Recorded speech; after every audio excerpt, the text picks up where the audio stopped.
ಖ್ಯಾತ ಮುಕ್ತಕ ಕವಿಗಳಾದ ಡಾಕ್ಟರ್ ಸುರೇಶ ನೆಗಳಗುಳಿ ಅವರ ಮುಕ್ತಕ ವಾಚನದಲ್ಲಿ ಮಮತಾ KS.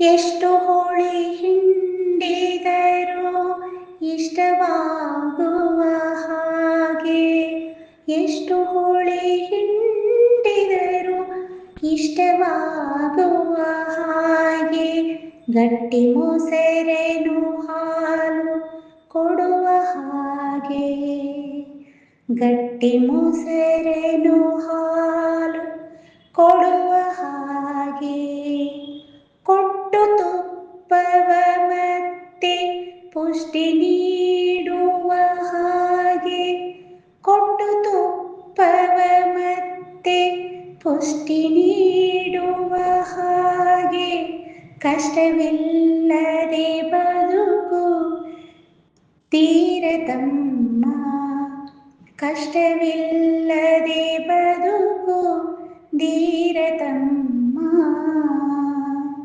ಧೀರತಮ್ಮ. ಧನ್ಯವಾದಗಳು.